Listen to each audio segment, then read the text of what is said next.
Just fuck with everybody and just come out the gate in a fucking meditation posture. That's it. That's what it is, dude. I feel like the podcast has started. We're recording right now. Welcome back to SomeBuddies Podcast. Just so you guys know, we fucked it all up. My mic wasn't working, and then I was paranoid, but it was actually my headphones, and then I got all fucked up, and Justin yelled at me. He did, yeah. Yep. And then I said a bunch of stuff. I don't know if I'm going to repeat it all, but welcome back to SomeBuddies Podcast. I know it's been a while. If this is your first time to the podcast, welcome. Please comment, like, subscribe, share. This is a recovery-based podcast, spirituality, self-help, growth, any type of evolution of self where you're trying to create and affirm change in your life, or you have barriers to entry mentally, physically, spiritually, anywhere. We're here to help motivate you or to give you some sense of connection or some energy. I don't know what the fuck we could do for you, but we're just here to try to inspire and try to figure things out and sort things out amongst each other. And, Human ascension. Human ascension. So we got the usual suspects in the building. My man, Chrissy Ledusky. How we doing? Good. Yo. Glad to be back. That was enough. Good is good enough, dude. You just gotta leave it there. All right? That's 2 months built up. I just need to let it go. We got Mr. Ascension, Ascend, Mr. Justin Etling in the building. I switched it up. Yeah, you did. Happy to be back. My man. Yes. So this is weird. Shout out my man J Mac. He can't be here tonight. He's got the Rona. And so pretty much where the fuck have we been? Why haven't we recorded? So I had a child. My son was born, Silvino. He was born January 7th. And so obviously my life got a little crazy, beautiful, but crazy. And then I got the coronavirus. So then I was out of commission for a while. And then we moved buildings, and we obviously have a new setup that we haven't finished completely. Yep. Yes, thank you. Good job. Thank you, Chris. I know you've been having that pent up for fucking 2 months too, motherfucker. Yeah, spell checking people on Facebook. Yeah. All the time. So we moved. We've had a bunch of stuff, but we've been dying to get back in here. There's so much to talk about. There's so much to unpack. A lot of cool shit going on in our lives. A lot of personal stuff going on. Good stuff. A lot of change. A lot of just dope shit. We're in the age of Aquarius, people. Yes, we are. Rising a human consciousness. Hence human ascension. Human ascension. Hashtag Ascend. Apps on the Ascend video. Ascend video on the app. Download it. Yes. So the age of Aquarius. This is interesting because you're here with two Aquariuses. Yeah, I have no idea what that means. Oh. I honestly don't either. I just know that Justin says it often, and he says it to me, and I like the way that it sounds. So I run with it. But do you want to give us? It's the rising of human consciousness. So it's human beings going more from like competition to cooperation. Okay. So we live in a very competitive society. Hopefully we evolve past that and we live more in a society of cooperation and working better together. Yeah. And I mean, I don't know. We'll see how it goes. Like the love cult, right? Like the love cult. Okay. Like the love cult. Like, I get it. Like trying to solve the 8 million people dying of starvation. We're Yeah. very worried about COVID, but Yeah. the truth is a lot more human suffering going on in this world that we're not focused on. Ooh, Justin's back. Yep. He's checking back so in. excited. I like it, dude. I like it. Boom. Yeah. You see the intensity that came over his Dude, he's face? pissed for a second. Yeah. Well, problems like that aren't spoken about, though. No, they're not. It's brushed under the rug, right? Oh, there's like 860 children that die every minute of starvation, and we're pumping out trillions of dollars. I don't want to get into it, man. I'll offend people, but whatever. It is what it is, man. What's to say? Might not be for everybody, but definitely for somebody. Yeah. It is what it is. Somebody's podcast. But human ascension is us just rising to our greatest selves. You know what I mean? Like focusing on bettering ourselves, which I think if you look at what's happening in the pandemic, it is forcing people to stop focusing on all the outside. When you take all the distractions away, you know, what are you left with? Yourself. And when you're left with yourself, what's your higher truth? Yeah. And things of that. I mean, you go on TikTok, it's very interesting because we were with Eric the other day, obviously, and he sends me TikTok videos all the time. Shout out Eric Labage from Starting Point. Love him. But it's becoming trendy, but beyond being trendy, it is, spirituality it creates an equal plane. We are one, and so it's, even if we think about recovery, we box ourselves in sometimes. And so even rising above that, not AA or NA, it's like AA and NA. We're not in competition, even though a lot of people feel like we are, so it's getting out of the thinking thinking's a piece of it. And then spirit, feeling, it's kind of masculine and feminine. Thinking's masculine, feminine's feeling. So getting more into the collective and getting more in touch with the divinity already inside of us. Correct. Moving towards the divine. Exactly. And that's what's happening. Yeah. How long does it last? Is there like a time period? It's actually a short time period, they say, but it's like 800 years, which Holy shit. In evolution, 800 years is actually a very short period of time. Yeah. Like for how long we've been on this earth and how long the universe has been around and everything else. Yeah. But if you start to research it, it's cool. If you ask me, I'm into it. I love it all. Anything that's like gonna bring us closer into a collective narrative or just people more working in conjunction with what I do. I haven't been on Facebook for 5 months, and it was the best thing that I could have ever done. Yeah. I'm not a part of any device. I don't read into, because I used to get on there and just like participate, not even like through typing, just mentally and energetically. Just I'd be in participation. I'd be feeling the emotions as if I was a part of everything that I was reading. And fuck all that, because at the end of the day, that's not real. None of it's real. The only thing that's real is like this moment right now, and it can draw out so much, just all this fucking inner turmoil. And once I got rid of social media and all that stuff, I started reading again. And I was like reading. I have this app, Headway. They're not our sponsor. Hopefully, maybe we'll be big enough for someone like Headway to be a sponsor of a podcast. Oh, shout out to our sponsors, Rich Print Shop, and also All Construction and All Graphics. They sponsor us too with love. Rise Barbershop also sponsors us with love and energy. Yeah. Yes, not always positive energy. No. But fire fades, though. I'll give them that. Yes. But the Headway app is like this app that has like the summaries of these books that it's good. I read 10 chapters of something, so I'll read like 5 of these little books a day. And sometimes the book will intrigue me enough that I'll buy it and I'll read the full book, or I'll start reading the full book. And you definitely need something for when you're pooping. So when you get rid of social media completely, what are you staring at when, I don't... The Lysol bottle on the toilet, you're just reading the ingredients and shit. Have you ever tried to poop with nothing to look at? Is it me or is it... It's not fun. It's not. I'm not even good at it. If I go in and begin the process of a poop and realize there's nothing for me, I'll put that poop on pause and go... If you forget your phone when you go in the bathroom, I'm gonna turn around. I always have my phone. I don't have reading material at which I should. Now that you're mentioning it, but I will say this: I was recently thrown in Facebook jail, and the first 2 days sucked. It was for 7 days, but towards the end, I got used to it. What was that for? Some comments, but the fifth. Definitely the fifth. No face, no case. No, but the first couple of days definitely like sucked, and I never noticed how much I go on it until I can't comment, like anything, do anything. And it was just, I don't know. I need to jump and separate myself, because I catch myself all the time comparing myself to other people. Like, why am I not like this person? They're further along in life, and it's like such a negative mindset to get myself in. So you watched The Social Dilemma?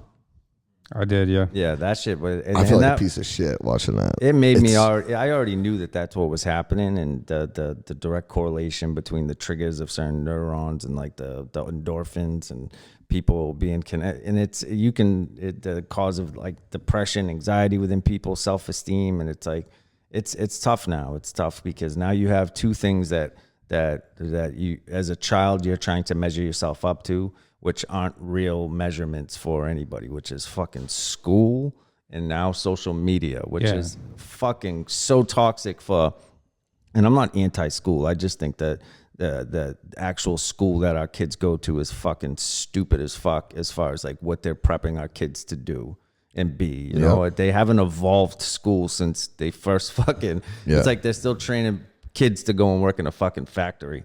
You know what Well, I mean? they want to train you to be part of the system. Yeah. You know what I mean? Be a worker. They want you to be a worker. They don't want you to be the boss. An elite. A thinker. Yeah. Yeah. I think that's my opinion.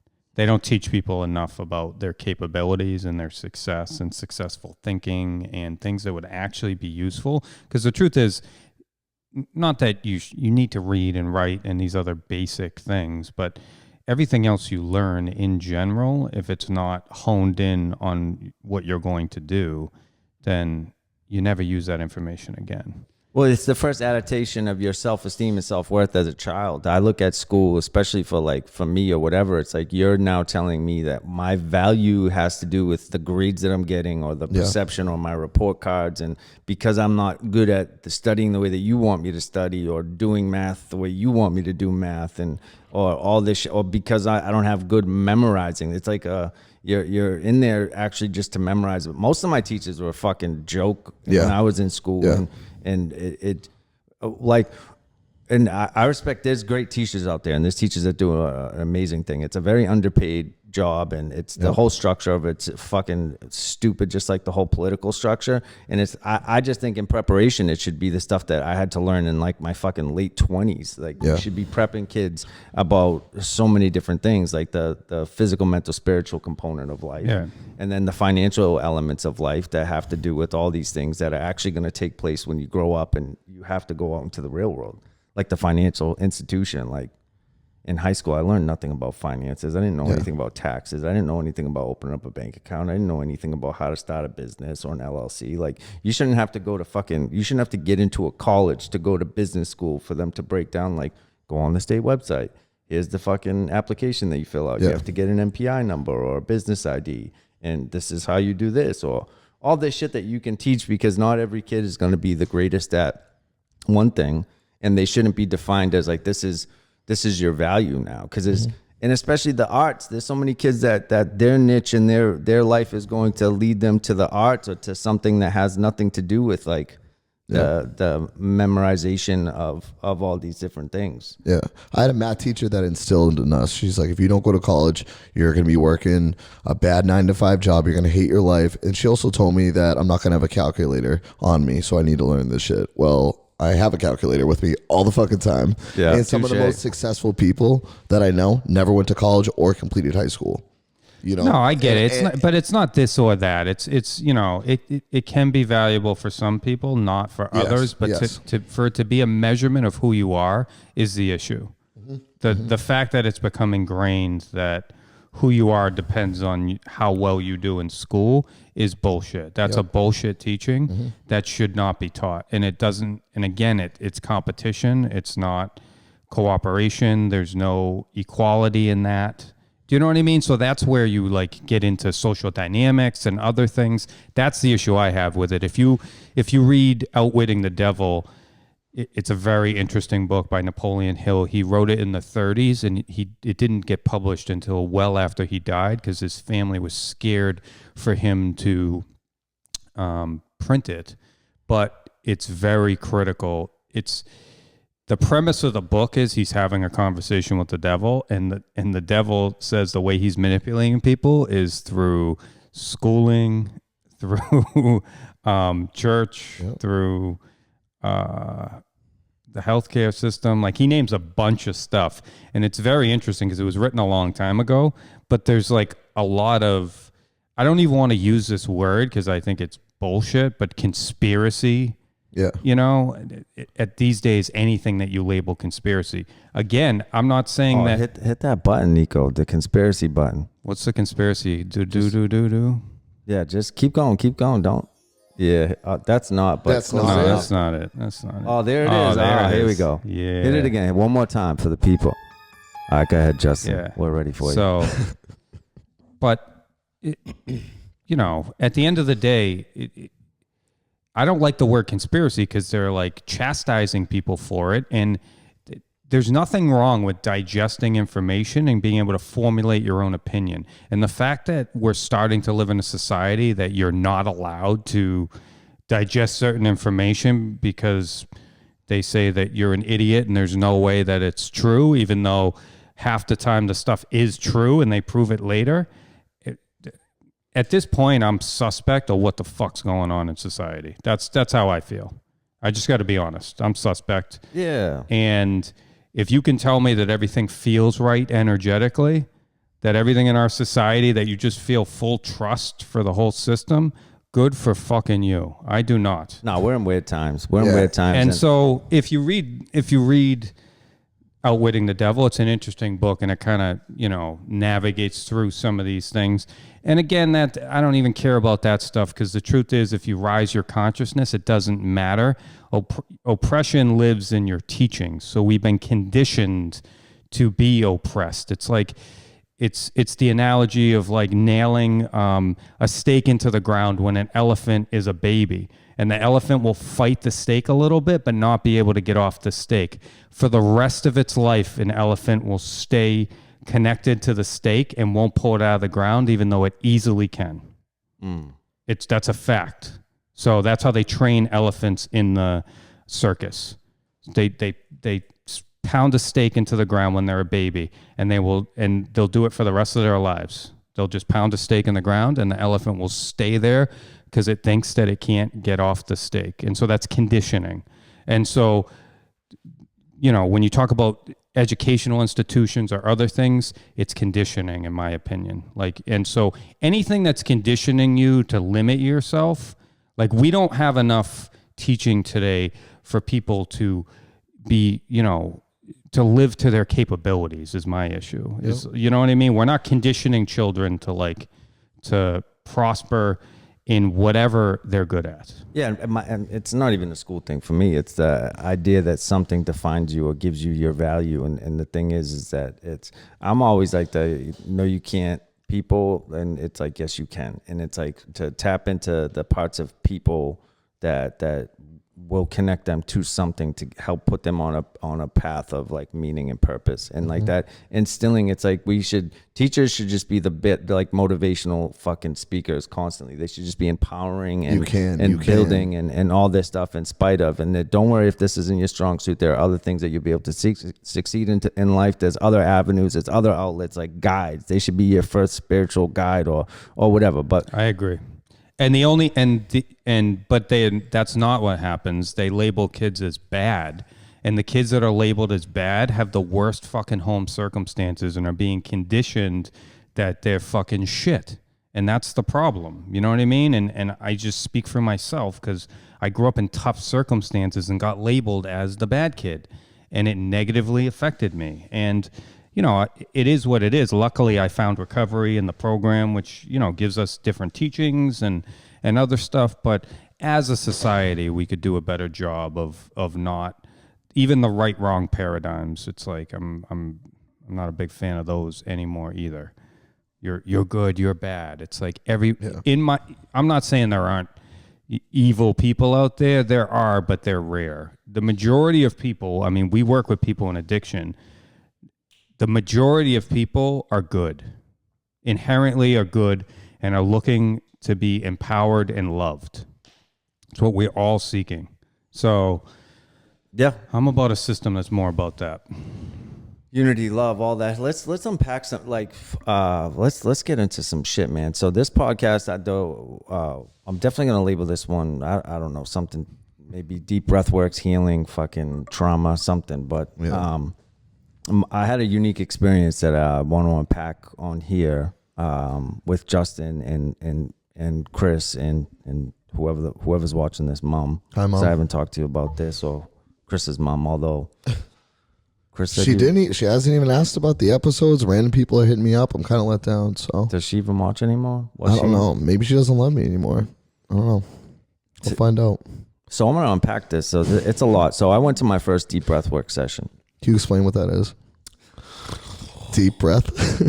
It's and when I tell you that I went in there cautiously optimistic, skeptically open-minded, if that makes any sense. It does. Yep. And I've been hearing Justin talk about it for a while, and Justin has this way of I don't know. When you first talked to me about it, it was like, I'm talking to angels, I'm fucking all this shit. And I was like, And it's hard because sometimes we don't have the ability to shut off there's the critical observer too. Like even when I was there, what second I walked in, I'm like, the fuck is this? What the fuck? It's just, I don't decide to think like that. It's just, I was just aware of those thoughts. Like, who's this lady? What the fuck? Yeah, she would be a fucking diva. It's like, here we go. What's that drum? What are we doing? It's just like immediately into the just criticizing. Skepticism. Yeah. And I don't decide to be that way. You've been conditioned to be that way. Yeah, maybe, for sure. I don't know, but also I was excited. I was happy to be there. I went there with you and Peter and Joe and Eric, and these are all friends of ours, and Matt Gannum, and so I was there with people I loved. I was excited for the experience, and I talked to my brothers who had gone, and they had a good experience. So I was like, I'll give this a go, and I'm open-minded to anything. So lots to unpack. So let me walk you through this, Chris. Okay. All right. So we go to this woman's house, and it's like a house or a studio. I'm gonna ask questions. Yeah, it's a house studio. Okay. Yeah, I'm pretty sure someone lives there, but it's also a clay. Justin, fact check. Yes. Does she live there? It's a house, but she has her studio there too. Her, deep breathwork studio. She has a clay making. She makes clay. So she has like a whole clay making setup, and it's her little spiritual haven. That's dope. Eventually she plans on having, I think, a different place, but it's her house. That's awesome. Yeah, it's in Brookline. It's Do you want to shout the name out? Yeah, Voice of Clay. It's called Voice of Clay. Like Voice of Clay. Yes. So we walk out. We take our shoes off. We go up, and I'm with. We're all together, and I have a little bit of nervous energy too, because I'm with Joe. Shout out Joe. And for those of people who don't know what the fuck I'm talking about, when I say Joe's like my friend that nothing's serious to him. He just constantly cracks jokes. And I knew that was gonna fuck me up cause if I'm the type of dude, if we're in a church and we're not supposed to laugh, anything, like my brother could fart and I'd fucking, that's it. Now I'm nonstop. I can't take it serious. And I was a little nervous about that. And, so there's these little baby chairs that what are those chairs? Yeah, they're, I forget what they're called. Baby chairs? They're like yoga. They sit on the floor. You sit on the floor. They're back jacks. Is that what they're called? Yes. He's looking Maybe at back jack. I don't know. Yeah, when Justin looks off to the side, he's looking at Nico and Emily, who are in the building. So there's these little chairs, right? And first thing, she sits them down, and all I'm thinking about is we're with fucking 6'4", 6'2", and then we have another dude that's like 280 for Labage. Oh, I'm like, these motherfuckers gonna snap these fucking chairs. And the chairs held up, in case you guys were wondering. So she starts explaining some stuff. She's having Justin fucking help her explain to us. It's like COVID. It's like he was the communicator to the cavemen that he brought, because we were definitely probably a unique batch of individuals that she brought in. Definitely. And we probably, I don't know how she was receiving us, but I could sense a little bit of, not that she was nervous or intimidated, but she was, it was a big presence for her. Like it was like, oh, for sure. And so she kept going to Justin to kind of and all this stuff. And my skepticism is kicking in still. Like it's actually growing a little bit, if I'm being honest. And so we sit in a circle, and she gives us the whole rundown of what this is going to be, how we're going to do it, shows us examples of the breathing and stuff like that. And she gives us the whole rundown, and we're all kind of settling in. And then we talk about intentions, like some things that we want to set aside and move out, and some energies and stuff like that. And everybody brings up some deep stuff out the gate. So I'm like, all right, this is changing. I started to, because I didn't share at first. The first one to share, I believe, was Eric. So Eric set the tone, and actually it was powerful because he was open-minded and receptive, and he set. So now the tone changed for me. The critical mind gets kind of shut off, and I was like, oh, I'm here because I love this man, and what he just said, I'm gonna be here with him. I'm listening intently. So now I'm not. I made a conscious decision that I wasn't even gonna think of what my intention was while they were speaking. I wanted to be present with them when they were I didn't want to, because I'm the king of like, all right, we're all going to talk now. And then I'll be thinking, what am I going to say? What am I going to say? And I won't be in the moment with you. So it moved around and it got deep as it went. And everybody also, it's just like I watch all these guys that I love just let go one by one, just in communication of intentions. We haven't even gone to breathing yet. And I'm like, I'm invested now, because any type of like sharing truly honest, you guys know my thing about honesty, man. That's where the freedom lies for me. It's within the suppression of truth. When we begin like the dialogue around that suppression, it's huge. That's where all my freedoms, and the flip side is I thought that I had been walking this place. I was talking to Emily about this. I'm like, thought I was this super transparent person communicating all this stuff that's going on inside of me. So it gets to me. I have no idea what my intention is. I literally start crying over my dog. I don't know why I brought up my dog. There's a significance to the dog, and we'll get to that. And then I found myself being embarrassed that everybody brought up this deep stuff. I started crying when you started crying. You had some fucking... Dude, we haven't even got into the breathing yet. And no, now it's just, it was the power of everybody sharing honest and seeing like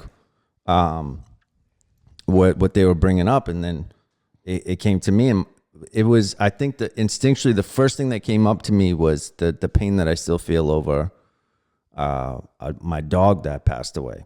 And but so, the dog is representative of you're allowed to feel the feelings for the dog, but the deeper wounds behind it, it's very interesting how that works. But and I won't even go full. I mean, there's a lot to unpack. I'm ready. Yeah. So the dog makes me cry, and like I tell you, I get embarrassed because I'm crying over this dog, and everybody's talking about like what I perceive as more traumatic experiences, and then it shifts, and then the final two people speak, and I'm a little fucked up now because I classified my shit as insignificant, because I'm like, now I'm second guessing what I said, because I'm like, why the fuck am I bringing up the dog? Why the fuck? Like that's where my head goes, right? Because there's so much shit that I could have brought up. Yeah, and, self-critical, which I won't go there, but it's a bad trait we have in recovery that we got to work on. Yeah, I've done that. The self-criticalness, like we don't teach enough self-love. Yeah, like you are a piece of God who's supposed to love yourself. Yeah, no, for sure. But I didn't have that. I wish I wasn't self-critical in that moment. No, I get it. I'm just saying in general, it's just something I've been working on. Yeah, so I was self-critical. And then we get into like this exercise of breathing. So she wants everybody to stand up. Now that we've all set this intent, and I'm like, fucking all fucked up. Like, you fucking dog, dude. Really, you dog. Yeah. You know, like, this is what we came here for. And anybody knows about that dog. Like, you were crushed. It ties in. Everything ties in, and it's from it's wild, man. Wild experience. So we get up. Now all these guys get up. She puts on like this fucking jazzercise music. I don't know what the fuck this music was, but it was like, I felt like I was in a fucking Billy Blanks Taibo boxing class, because she was like, she wanted us to do some shit with our hand. And I'm like, oh, here we go. The critical, like I went from like the critical to all these emotions to, all right, I'm settling in, we're deep, to what the fuck am I? What that's my. It's like, I wish I did think of something to say now. Like, that's what came up, and to now I'm doing Taibo, and I'm looking at Joe, the goof, and he's making me laugh. Yeah. Joe's cracking up over there. Dying laughing. Yeah. And then Big Eric, seeing him do it, because if anybody knows Eric, shout out Eric Obaj from Starting Point. He's a giant. He's a scary man, and he's doing it. And everybody's doing it. Dude, I'm talking about like fucking Richard Simmons type shit. Jazz hands. Jazz hands. And dude, Justin's all in. Hey, he's like the leader of it. He was like fucking kicking his legs, all this shit. And then it's just letting go though. For one, you're raising your chi. You're raising your energy, which our life force, you're all operating on energy, whether you realize it or not. We are energetic beings who, when our energy leaves, we're dead. So we're raising our chi, And I mean, I obviously deeply believe in this stuff at this point. So your freedom, though, your letting go so well brought me into. It's funny because I looked at you and you weren't even like giving a fuck about what was going on. You were just like, this is what I do. This is what I do. And you were just like, yeah, you're a fucking professional dancer, dude. It's just about letting go. When you can let go in the moment. I mean, you guys fucking performed on MTV. The way that you truly, it's when you're in the moment, you're not in the mind. Do you know what I mean? So some of these spiritual practices are getting out of the mind and letting go. That's who our true authentic selves are. So that's the start. Fucking get up and fucking make some weird dance movements, you know what I mean? And let go. But it's difficult for people, for everybody. I mean, it's fucking weird, but we do it. Your energy was like, I was like, and it's funny because the critic went away and it was like, dude, I'm here. It's like a new voice. I'm like, fuck it, dude. We're doing some jazzercise. I don't know what this is, but it's making me laugh and I feel good. And I'm whatever, dude. So, all right, everybody sit. We sit. And she showed us these breath techniques. And she's like, all right, you're going to do this in through your stomach, up to your chest, and you're going to breathe out. And she explained it. And the breath comes in through your stomach, up to your chest, and you push up. And you continue to do this. Just continue to do this. Continue to do this. And so I'm on the floor, I'm doing it. And the first few minutes, I'm like, am I doing this? Is something supposed to happen? Am I doing this? Justin saw dead people. Am I going to see dead people? Am I doing this? Like fucking, and I'm thinking about like my brothers told me, I'm like, does this work? And then so much thinking. It's just like when I meditate, why I used to struggle to meditate. When I close my eyes, an abundance of thoughts. No, this is where it gets weird for me. So breathing. Boom, drums, boom, boom. And now I'm like, all right, I don't know what's happening. I'm fucking still breathing. So my thoughts aren't as much, but now I'm like tingling in my toes. And for me, it was like in my crotch area. I don't know why, but I was like going numb through tingles in my crotch area. It's weird. I don't know. Some people in my feet in that area. Some people it was their chest. Joe was his shoulder. Boom, boom, boom, boom. Drums are going. And then a lot of tribal music. Yeah. Which at first, when the music first came on, you're automatically resistant to, because you're in the analytical mind. What is this? What is that? That same mind. And then I was doing it no matter what. That's the thing. Like, although I have an analytical mind, I push through it. There's a lot of stuff I'm critical of myself, all this shit. I'll do it anyway. I don't allow it to control me anymore. So drums are going, da-doom, breathing. And now I hear everybody else breathing. And now all of a sudden it's like, I stop. I'm like in this tingle, like I get this tingling thing and I'm just sitting there. And then all of a sudden it's like, this state where I felt like, I don't know if you ever like, you guys have done whippets. Yes. Yeah. Or when I was younger, because I was a fucked up kid, even when I used to take deep breaths and then my friend would choke me. Oh, yeah, pass yeah. it. You could do it to yourself. You could pass yourself out. Yeah, I remember that. Yeah. And that feeling. So I was like midway in that, where it was like that fuzz, like I was there, but I wasn't there, but I was still there. And I was laying there. It was like as if I was starting to fall asleep and something caught me right before I fell asleep and just held me there. And as I'm there, the drums are going, and then the music switches, and it's just like this, like this like violin and all this shit, and it's when I say I see. Right. And I understand what you're talking about, Justin. When you say you see these things, it's like, if I was to tell you to imagine something, like if I was to tell you to imagine me in a clown suit, close your eyes and imagine me in a clown suit, you could create that imagery in your head. Mm-hmm. So that's what I'm talking about when I say I saw, because my eyes were closed and I started to create this imagery, but I wasn't. Usually I'm the architect of the creation, right? Like I consciously create this image that I want to see, and then it just comes to me. But this was different for me. It was like how when I dream, I have these images, but I'm not the architect of them. They're just happening in spite of me. This is how I can best explain what I'm about to say. It's like this imagery was happening and I wasn't in control of it. And I was just laying there. So the first thing I see is my biological father. And in my head, though, he always, like his voice, hey, that's how it sounded to me. That voice. And Justin, you met him. Yeah. Hey.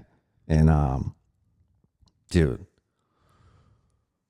boom, I just started fucking, I started fucking just sobbing from my soul. And just that was the immediate image. And I don't know why I didn't even at first, I just felt like the tears coming down. And then I just started to cry. And now the music's going, I'm still breathing. And I just start getting this overwhelming sense of like feeling like I'm sorry. And I just, now when I tell you and here's some context behind that. When my biological father passed, I didn't really feel much of anything. I was very numb to it. And prior to that, he was an alcoholic and stuff like that. And I've carried this this guilt and shame about how I'm in the profession of helping people, and I couldn't help my father. And so that's the sense that I was feeling, right? And so I just started to, I'm sorry. And I just started to really, because my last interaction with them wasn't good either. And I just started to cry. And then as I'm watching, as I'm apologizing, I just started going through this wave of so much sorrow. And then all of a sudden the music shifted, and this is where things were wild for me, is my stepfather and my father I created this image in my head of the two of them, and they were laughing together, and they were playing with my dog, and I'm gonna hold it together because I've said this 3 times every time I fucking lost it. So they're playing with my dog. So this is the fucking image. And trust me, when I close my eyes, that's not what I'm trying to create as an image. I promise you that, because it wrecks me. And so they're playing with the dog, and now, oh God, I'm gone in this, right? I'm in this moment, and I'm settling into this moment, and I'm just fucking, the music's doom, doom, doom, doom, whatever it's doing. And I got this sense of it's so hard to articulate too, because I realized what the dog, it's I went through a journey of all these thoughts and all these moments in my life, right? And all these things that had happened, and what I had realized in that, because I'm watching, it's I was thinking of myself as a child, as a boy, and all this stuff, and this is happening in my mind. I'm just thinking back, and what is the significance of all this stuff, and I'm just really deep in my mind. And what the dog represented was something, because anybody that knows me, I struggle with affection, and I struggle I can show my love in a certain way, and then it's very hard for me to show my love completely and wholly. And the first time I ever was obsessed with something in that aspect was my biological father, and it was so long ago that I almost forgot, when I was a little boy, he was my hero. Before he went away to jail, he was my first obsession. My first, I fucking loved, he'd pick me up in his Trans Am, all this crazy, and take me out shopping, baseball games, all that, and then boom, he's gone. And okay, I'm a boy, and then my stepfather's in my life. And as I go through the healing process, he was big in part of the healing process. And then it's I fell in love again. You know, this was the next thing that I was obsessed with. I'm talking about love, like the way, like this is my hero. Now this is my hero. This is my safety net. You know, this is, and then whoop, gone. You know, and from that moment, and I'm trying to articulate this with people understanding. Like, I've had this shut off switch internally where I can let people in to like a certain extent, and I can only show my love in like a certain way. And then like, even like with I struggle with affection, all this shit. And I'm not trying to hold this podcast hostage about me, but I'm trying to, we're going to talk about your experience too. And I'm like really trying to get this out without, You're doing good. Keep going. yeah. Cause it's cool shit, man. The significance of all this. And this is happening. I'm telling you, this is all going on as and dude, as I'm sobbing, she's coming over, and I'm saying sorry, and I didn't even know I was saying it out loud. And then she comes over and she goes, "It's not your fault." And I'm like, "What the fuck?" And now I lose it, dude. Now I lose it. And she's like telling me like, keep breathing. And I'm doing that now. Now, as she said, it's not my fault. Like, I'm fucking, because my apology was that I wasn't there for him. And my apology was like to my grandfather, who I don't have a relationship with right now, just because I'm a shitty grandson. And my apology in my mind was to my mother and to my sister and like all this stuff. And like, it was taking me down this lane of like, who have I let down? How have I let them down? Like, it was like weird, like all this stuff I was processing. And then it like brought me down that road of like the significance of the dog. So that when I tell you that Zoe was the thing, the last thing that I loved whole, like to like complete, like where, like affection, like just like a state of obsession, like she was in preparation for what was to come, which was next, which was my daughter. So when Zoe comes up, Zoe's a representation of all the trauma that I've had, the car accident effect, you know, that I've carried energetically for all these years. Now I get that significance in the deep breath works. And then as I'm laying there, I'm telling you, they're playing on the beach and all this stuff. And then things start to calm and they bring me into like this, where I'm breathing in through my nose and out through my mouth now. In through my nose, out through my mouth. And I'm looking, and as I'm doing this, I'm like, can I ask you a question? Sorry, I don't want to interrupt you. No, interrupt me. So during that, were they telling you it was okay? Did your father interact back with you? When I ask that, I don't mean like talk to you, but like, because I can interact. Maybe it could be like did you feel like he was telling you it was okay? I felt nothing but love, right? And I felt like that's when they were together, they were smiling and they were laughing and they were playing with the dog. Okay. You know? And then I was looking at my son, Silvino, and I was seeing I was my son, and I was my biological father. And then I was looking at Romeo, my stepson, and I was Romeo, and I was my stepfather. And I felt this is gonna sound so weird to anybody that hasn't done deep breath work, so any type of fucking internal work, but I'm just giving you my experience, and this is what it was.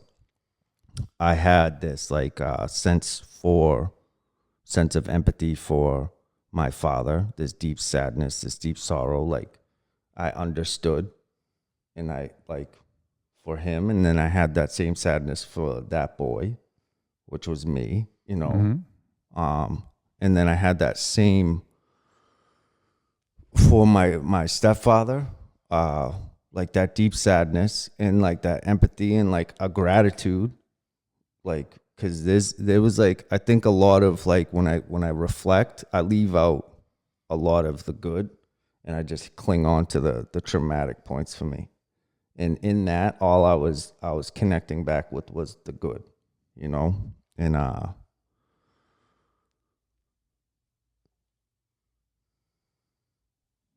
oh man.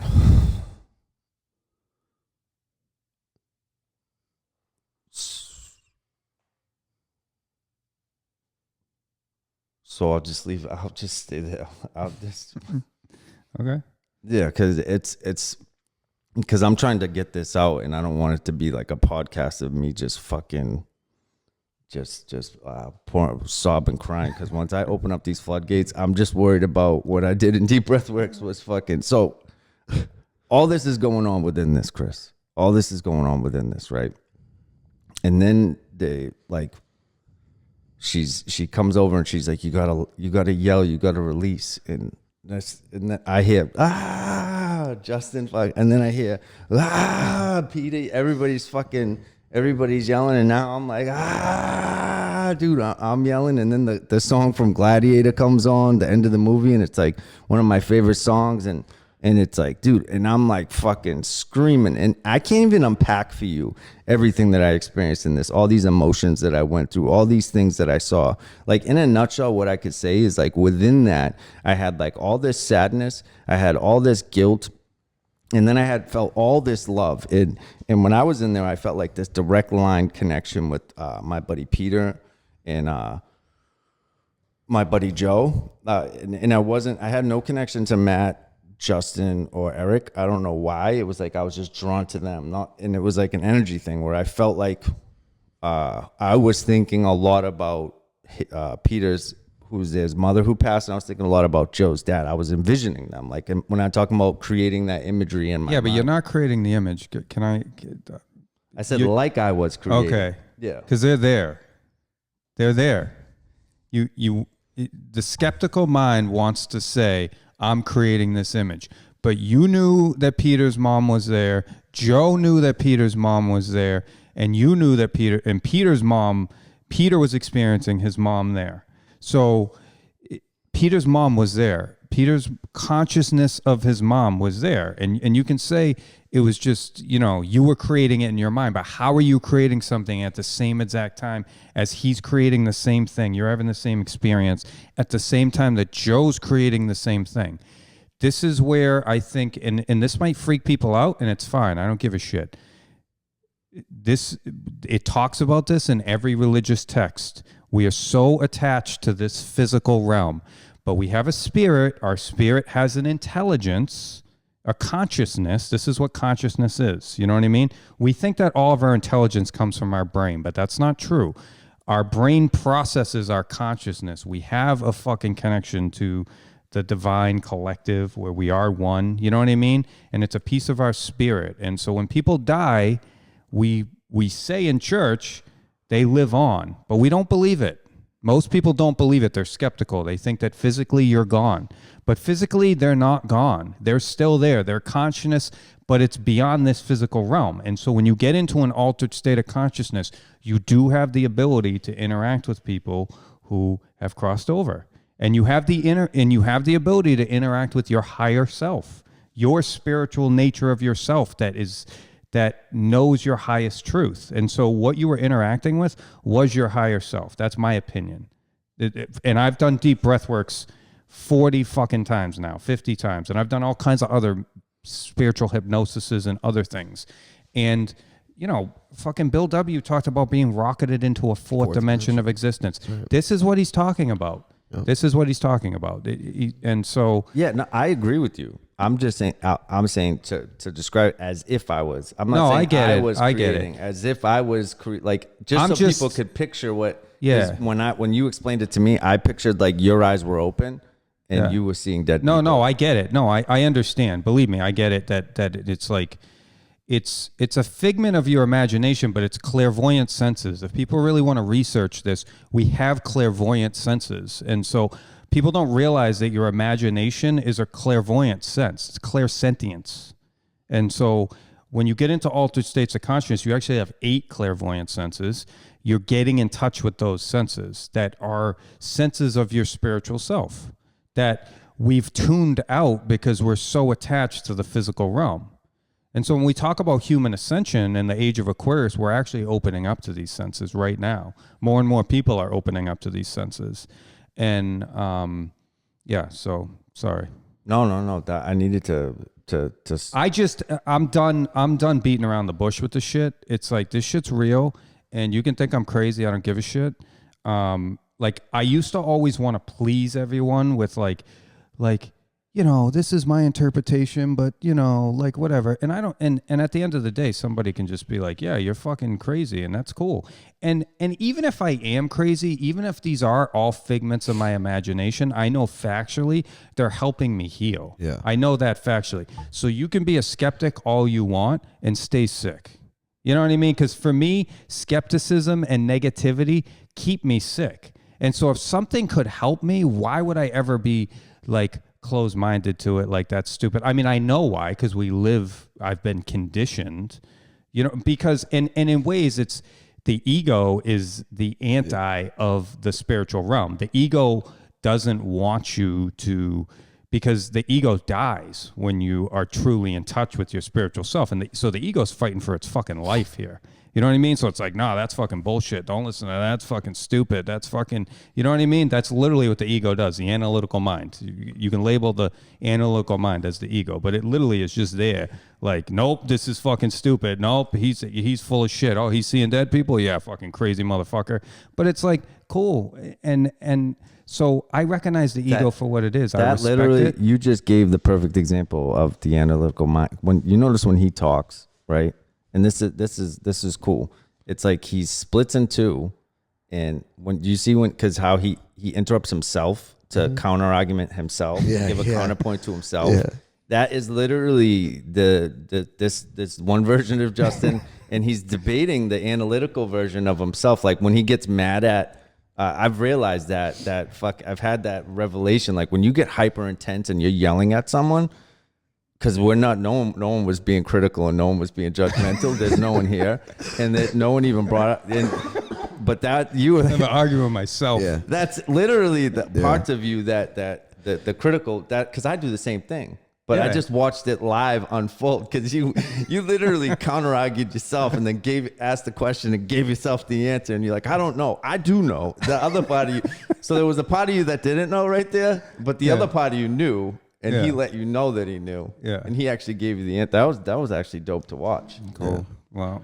The first time I heard about deep breath works, I was literally like, and I haven't experienced it yet, but I was like, what the fuck? And I was like, it's tough for me to like cross into believing in that, right? And every guy that I've met who's been to our program and like I'm gonna go for the first time, like some guys, tough dudes, like don't share well with others, especially other guys. They'll literally come back and be like, that was the best thing I've ever experienced in my life. Yeah, but you can not have the experience too, though. Don't get it twisted. There's been people that have got up and been like, not for me. Because it scares them. Because at the end of the day, you're unpacking like your deepest, darkest shit. The ego is there to keep you safe.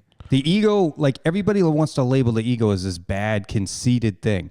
The ego creates walls because it's trying to keep you safe. And so we have walls up because we've been hurt, because people have left us, because people have abandoned us, because we've been sexually fucking abused, because all this stuff has happened. So every time those things have happened, we create a belief system, which is a wall. You know what I mean? A belief system, I can't trust people, or I can only let people into this much. And then we live by those beliefs that it keeps us safe. Like, so if we were an animal out there, you know what I mean? Like, I shouldn't go here because it's dangerous. So that's literally what we're doing. I shouldn't go there. I shouldn't go to this vulnerable place because it's dangerous, because my well-being could be compromised. And so the spiritual path is literally unpacking all that. Yeah. It's like, you know what? I'm going to take down these walls. And sometimes you're not capable of taking down the walls without some deeper spiritual practices. That's been for me. I mean, I stayed, I've been clean now for 23 years. At 18, 19, 20 years clean, I still had darkness in me that I knew, like, step work's not getting to this. It's just not. I've written about this stuff. I can write about it. It's like, and I had my own experience in deep breath works where I touched something that I knew that I needed to work on 2.5 years ago. I've been doing all this spiritual work, and I didn't have the courage to touch it until for some reason it came up in the deep breath work. So I'm like, this is with a bunch of dudes. It was crazy because I had one of the deepest experiences I've had in deep breath works at that session. So when we started sharing openly and honestly in the circle, everybody just got raw out the gate, and it changed again. It's like that paradigm. There's something about spiritual principles when people just bare their soul and are honest and open. It's like a gateway inside. It like literally just gives everybody permission to just fucking, I'm just going to get naked here too. I fucking shit myself too. You know what I mean? It's like, tell a shit story and everybody's got one, you know? It's like, so it's like that though. You know what I mean? You just like reveal a wound and everybody's got the same wound. They're like, oh, me too. You too? I know you guys were all close. So you guys are all best friends. You guys all went because you guys trust each other, but there's no way that you guys left and didn't feel that much more connected, because at least that's how yes and no. I mean, even afterwards, it's still a little like you're vulnerable and you're kind of like, oh, yeah. It's definitely, I'm still unpacking and processing. I've had bouts where like I can talk about it and then I go right back to crying, and like I've held it together tonight, but it's good cry though. It's like the type of cry that you want. And the best part about it was I sat up and I looked over and it was just like snot bubble cry fest around me in circles. It wasn't just me. Yeah. No, it wasn't. No, it wasn't. I'm not and then Joe goes, I'm not crying. You're crying. No, he did. And I said, he did. He's so perfect to break up the uncomfortability of anything. And I was just like, fucking holy shit. And it's like, I immediately had this thing where I could have I was like, this is what it was. And I felt this, and your mom and your dad. And then I felt as time went on, it started to shrink, and the skeptical mind came back. And, but I believe, you know, I'm also at war within me with me. Oh, I get it. You know, but the second that you open the door and commit to it, it's like, the ego knows, like the ego, like, doesn't want to, it wants you to never go back. You know what I mean? But once you know. That's why I'm so diehard about the spiritual path at this point, because it's my soul's truth. You know what I mean? To know myself and to be myself. And I never realized that I struggled so much in so many areas. And practices like deep breath works and some other things I've participated in have freed me in ways that I haven't been able to be freed in other manners just by talking. Because I can talk about my problems, dude. Like, I can tell you exactly what's wrong with me, but it's like I can't, you know what I mean? I can't embody the fix. There's a difference between like understanding something and embodying something. And so like when you start to do healing, it's like, yes, you come to a new understanding about it, but then you embody like the new vibration. You know what I mean? So it's like if you were sexually abused and it lowered your vibration and it gave you like this feeling of like less than and all this other stuff, but then you heal. You know what I mean? So it's like I can talk about the sexual abuse and know that, yes, Justin was a victim when he was a kid. You know what I mean? And I can intellectualize it. But when I heal it, like when I can get in touch with it, which I'm still working on this because that's where I went in this session. But it's like when you can heal it, all of a sudden you can raise your vibration where like you're operating on a different vibration. It doesn't like, you don't get triggered and lowered by experiences consistently, which is what happened to me over time. And so like since I've been clean, it's like I would create safe spaces where I could raise my vibration and feel comfortable because I felt safe. But then there'd be a lot of other things that the second I didn't feel safe, lower my vibration in fear. You know what I mean? Get quiet, get intimidating. Don't let people in, get awkward, get whatever. And so for me, if I can do the healing, it doesn't matter what situation's out there, my vibration can stay high. Yeah. You know, it's like, it literally changes your energetic signature. And so like, that's what I'm after at this point through some of these practices. And so my experience was the first person to talk, right? And he mentioned sexual abuse out the gate. And when he mentioned it, it literally like, I could like, it just like went through my bones when he said it. I was like, oh man, sexual abuse. And 2.5, 3 years ago, when I really started to go deeper spiritually, that I knew I need to deal with the sexual abuse, but I can't deal with the sexual abuse because I don't have access to it. I know I was sexually abused. I sort of know when it happened and the situation sort of, you know what I mean?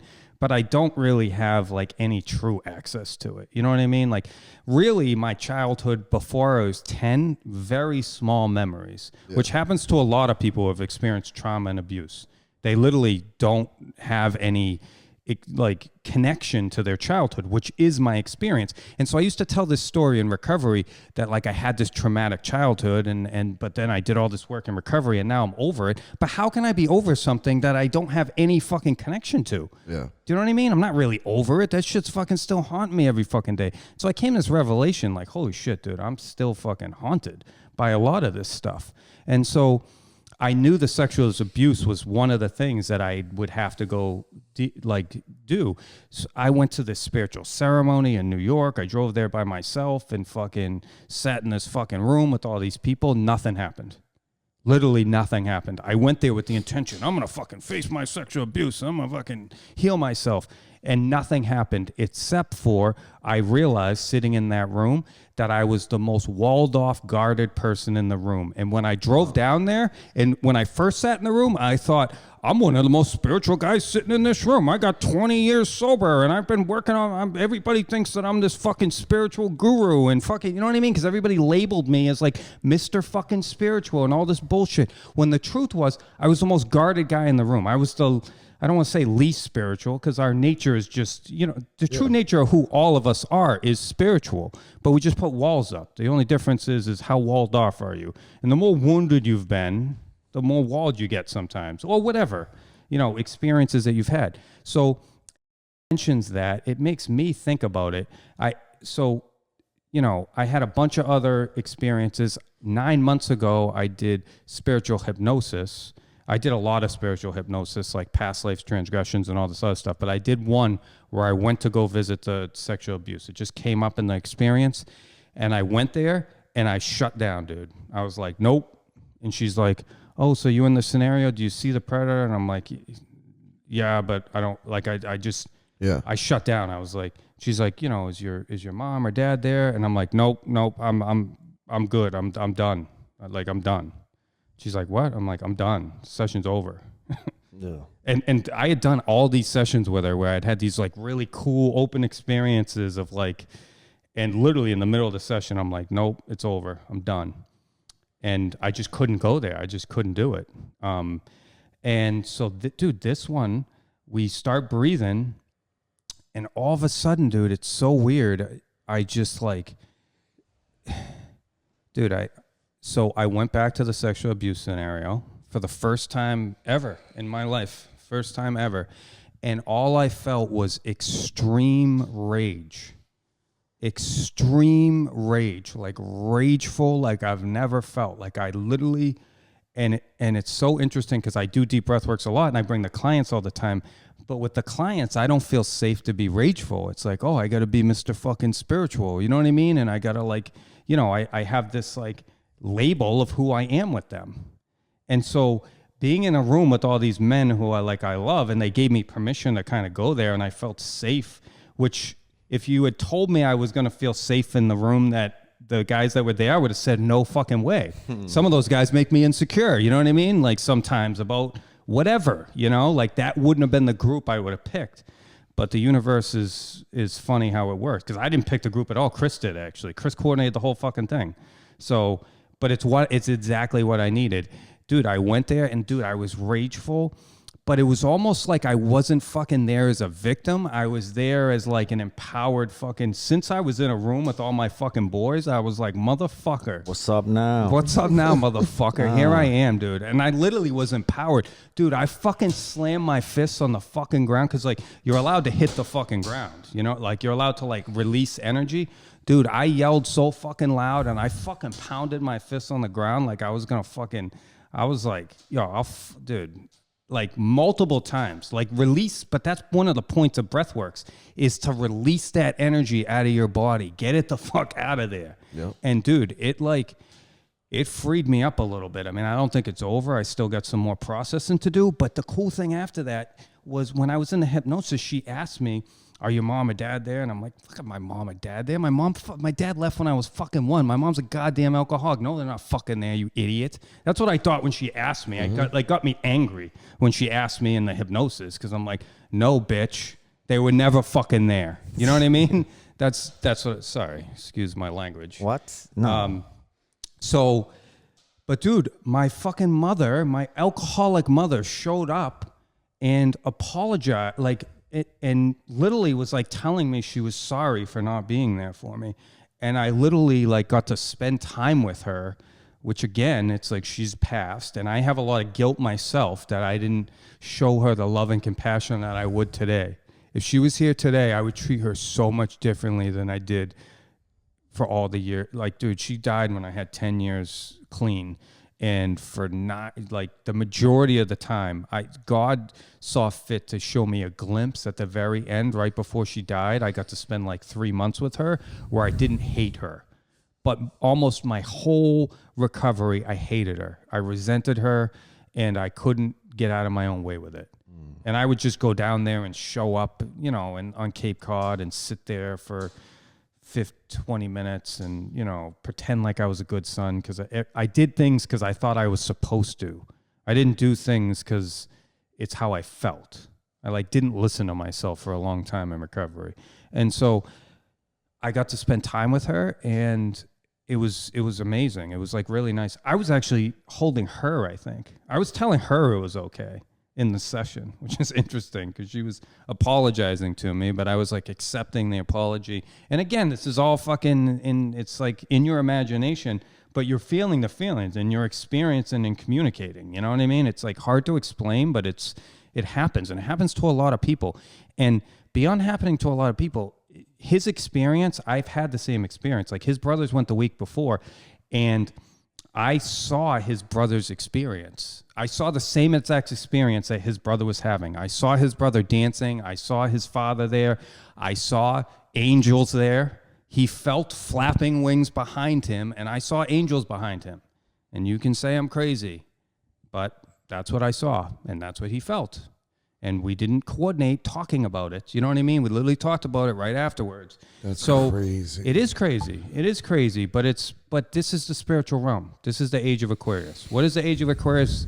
This is it, if you ask me. It's what's wild to me. It was the messaging that I was receiving, and I don't know how to explain it, but it was like the senses of feeling. I was taken through an emotional ride, right? Because there was the imagery, and I was definitely seeing some things, and the distinct thing was like the image of my stepfather, my father, and the dog. And then all this stuff. And then it was like my self-imagery, like seeing myself and all these different things, like in Romeo and all that. And I processed through all this emotion, like the guilt and the shame. And then it was like immense amounts of empathy for all the characters in this storyline that I was kind of walking through, like this, like deep empathy. And then after that, it was like this overwhelming sense of just like love. And the love was what made me cry the hardest. It was what like when I talk about like I was like crying, hyperventilating, like I felt overabundance of like this love, like that type of love, like that I don't even know how to describe it. But like, that love is who you are. That is actually the essence of who you are, and anything less than that is the conditioning and suffering of the ego. Like when Buddha talks about the death of the ego, we are causing our own suffering due to our interpretation of what's happening here.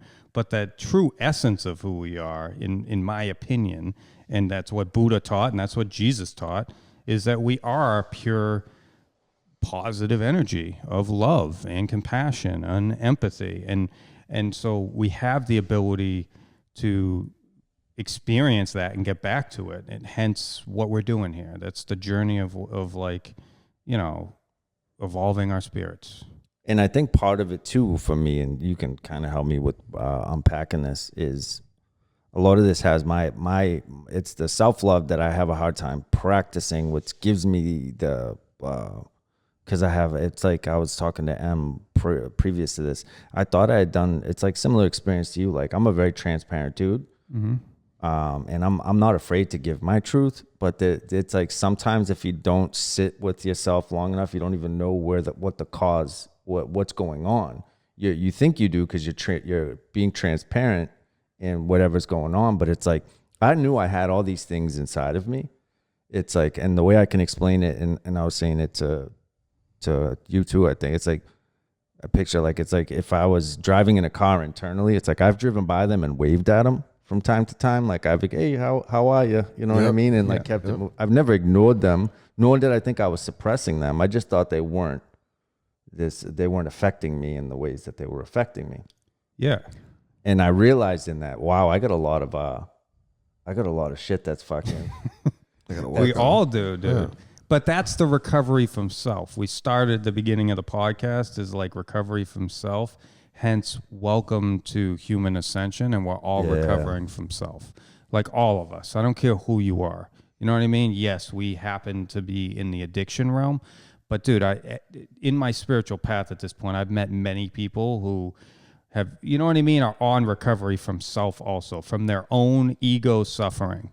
And so for us, we decided to go the drug addiction route to relieve the suffering. Yeah. But for a lot of other people, they're just, you know, I mean, dude, when we talked about the education system, it's like, look at all the kids that are killing themselves because they're trying to, like, dude, suicide in colleges is like through the roof because they're trying to maintain perfection of like who they are. And they're causing their own suffering in their mind of the label of who they have to be and how they have to, and it's all like our own suffering. So that's where, for me, when we talk about schooling and other stuff, we need to teach more. I understand now, though, because a lot of this is what I understand. That love that I was feeling, that overabundance of it, is what Joe Dispenza talks about, is getting in touch with the divine. When he talks about how, like, when you're in touch with the divine, like, you're in this place where the external circumstances don't have the same effect. Like, someone harms you or wrongs you, you're like, I forgive you. It's fine. And you genuinely do, but more so because you don't want that energy affecting you. Like, like it's like, no, that's in that scheme of where the vibration that I'm on right now. Like it doesn't matter. I'm already all right. Yeah. I'm already up in spite of this and that's being tapped, and that's like a lot of the profound take. There's so much that I could unpack, but a lot of that was like getting into this. So that's there. Yeah, I need to get more. But it's but what happens is, and fucking, they told me this when I had a year clean, and I never fucking understood it. Everybody's a mirror for you. You know what I mean? So the people that you struggle with the most are the people that you know what I mean, that you share the most in common with. I used to be like, yeah, right, dude. That dude's a fucking asshole. You know what I mean? Like, I fucking hate that dude. I have nothing. I'm nothing like that dude. Not the truth. Like the truth is that everybody is a mirror for your own suffering. Everybody's a mirror. And even if they're doing you harm, if you're whole, you can't be harmed.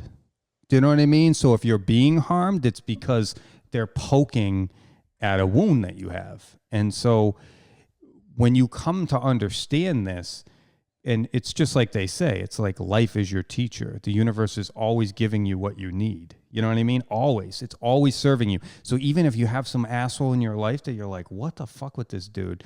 That dude's fucking there to teach you something about yourself. You know what I mean? That you're probably just like him and you can't see it. You don't want to fucking admit it. You don't want to take down that fucking wall. You know what I mean? But it's because he's wounded. He has the same wound that fucking you do.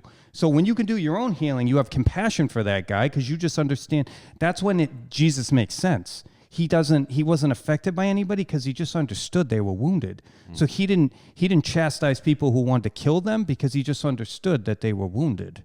And he loved them anyways. And so obviously a very hard ideal to live by, but where we're trying to go. And so again, so when you're vibrating on a certain level, you can come to understand like, oh man, it's always about me. It's like, even like the conversation we were having before we went in there.